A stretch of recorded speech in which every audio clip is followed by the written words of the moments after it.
All right, so this is pretty much just I just grabbed these out the cabinet real quick. These are just a handful of the seasons that I use pretty often. A lot of these do have salt in it, but if you want to get away from it completely, here's usually what I do. So a lot of my favorites, because I'm always on the grill, I go with like these are usually must-haves in any household that you grill a lot. It's the chicken seasoning and the steak seasoning. Now you can get this with less sodium, as you see here. But if even though, so what I like to do is even when I'm in stores, I like look at the very back of it, and let's see, let's get this to focus. Yeah, so you see that it's garlic, onion, salt, spices and herbs, including red pepper, orange peel, paprika, citric acid, cornstarch. Then you start getting to a lot green bell pepper, lemon juices. You start getting into a lot of stuff you can't pronounce. Although this isn't that bad though, or stuff that you're not familiar with. So usually I just go by like the first 3 or 4 seasonings that you see on here, and then you can kind of make this yourself. So with like this, it says garlic, onion, salt. We'll skip the salt, spices and herbs, including red pepper, orange peel, paprika, citrus. Okay, so pretty much, if we want to avoid salt, I will go. And this is usually common with a lot of my what I like to do with a lot of my different seasoning blends. I always go with an onion powder and a garlic powder. Those are usually my go-tos. There we go. So, and now this, I also bought this because I thought it was good. I wasn't paying attention. It was garlic and pepper, so I figured, cool, I can buy this and not have to use it. But as you see, even this has salt in it as well.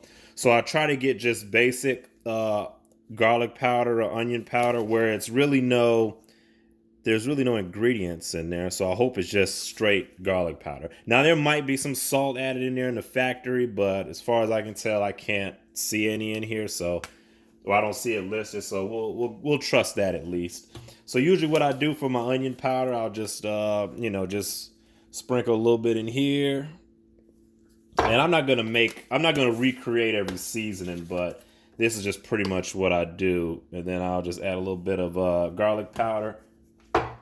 And then also it said like lemon peel if you want that too. If you want lemon peel, I'm not gonna do this now, but a lot of times I'll just take a lemon and I'll just zest it. So I'll get like a grater and I'll just zest a little bit of the lemon into that mix. And that's if you want just a little bit of citrus in there.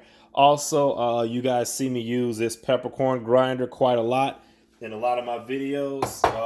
What is in the peppercorn grinder is usually most of the time some of this. And these are just whole peppercorns. And as you see, it's got different color peppercorns in there. So that's what I like to use.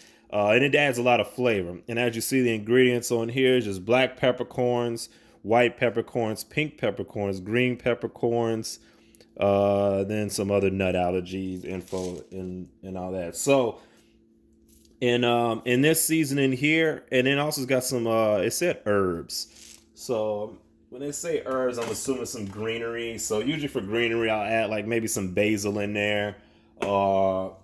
Not cilantro. If I'm doing like a Mexican dish, then I'll use cilantro. Thyme is also good. Rosemary bits, I'll dice those up as much as I can.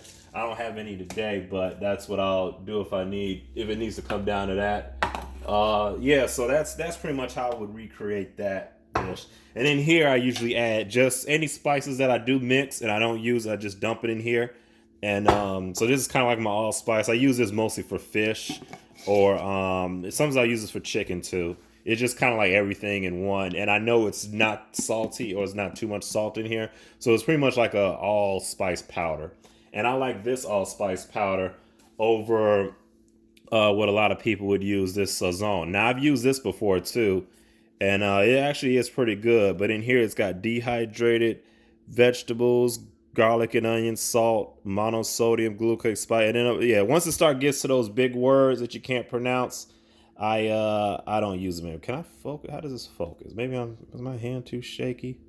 I don't know. Oh, well, there we go. Oh, guess I got to bring it to the center. But yeah, you guys know what it is. So yeah, pretty much a lot of that. And this is another Sazon that I like too. That I think I bought it because I like the color of it, but I don't pretty much use it a lot because the first ingredient on here was that big word right there. I'm not even gonna try to pronounce it, but I didn't like that first big word. The second word on here is salt, then dehydrated garlic, spices. So I'm not using this. I don't use that. As you see, it's full, but I don't know what all that stuff is. It could be fancy names for actually monosodium glutamate. That's like a sugar and salt type of deal. Glucose is sugar. Monosaccharide, blah blah blah. That's all that sciencey stuff, but we don't want to get into that too much. Now, even in something like chili powder on the back, chili powder spices has got salt in here too. So a lot of times, what I'll see people do is like let's say they want to make chicken, so they'll add their Montreal chicken seasoning, and then they'll say, okay, I want to add me some lemon pepper as well. So I'm gonna have me some nice chicken seasoning with a little bit of lemon, and it's gonna be good. But then if you look on the ingredients, and a lot of these overlap, like I said before, garlic, onion, salt, and here you add black pepper, salt, cornstarch, citric acid. You can replace both of these just by using your onion powder, garlic powder, and a little zest of lemon. If you want, afterwards, when you're done with the chicken, you can just squeeze this over it if you want. Also, it helps if you don't want to grind out your peppercorn, which I don't do every time, but I always just get some basically ground peppercorns, and you can't go wrong with that. A lot of times, if you want to match the color, like this seasoning here is one of my favorites. As you see, it's a brown. So kind of what I'll do is I'll mix my seasonings until it kind of looks like that color, and then I'd pretty much trust it. So like my allspice that I have here, as you see, it's not too off. It's kind of like in between this Sazon and then this Chickalika Bam Bam, which is pretty good. So I think now if you try all these side by side, mine will definitely be a lot less salt involved in the mix as well. Another thing I was going to recreate is so my steak season, which I'm doing a steak today again, actually. And that's a video in the past where I did a steak. And as you see, I'm actually chopping up some bell pepper, and I already got some onion in there. And that's another thing you could do too. If you don't want to you could also add your garlic powders and your peppers that you want to cut up, but nothing, an onion powder, but nothing beats just taking a fresh raw onion, fresh garlic, and just dicing it up, mincing it if you want to. Add that in your dish, or add that on top of the food as you're cooking, and that's a good way to add flavor without salt in it as well. But so for my steak seasoning, I didn't use any of this for that video. Instead, it says here coarse salt spices, including black pepper and red pepper, garlic, onion, sunflower oil. I don't know what sunflower oil, and then extracts of paprika.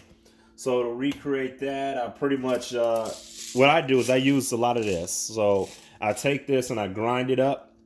It is peppercorn meal. It's a lot of work, but it's worth it because you get that fresh taste of fresh peppercorn every time. And also, I'll probably add a little bit of this to it as well. So just from these two, I'm adding a lot of peppercorns. And this is just the pepper. And the red peppercorns is already in here. The red peppercorns will add a little bit of spice to it. And I've noticed that the green peppercorns, and it's either the green or the white, they add like a herby, minty kind of flavor to it. Also, if you want to go with your thyme or rosemary, you definitely can. I actually don't have thyme. But so I'm gonna actually go out and get some thyme real quick. But so anyway, that's just a quick little video about what I do to replace some of the salt in my diet. But now, if you gotta have salt, because I do like salt from time to time, I will try to use pink Himalayan salt. It's you don't need that much of it in order to have salt in your dish. So that's why I'll definitely get pink Himalayan salt. A lot of times with my steaks or any red pasta dishes, I'll get my Merlot salt. And that's only because I like the sweetness that this adds to it. But yeah, that's just a little gist of what I do. So stay healthy out there. This is just my little 2 cents. And till next time.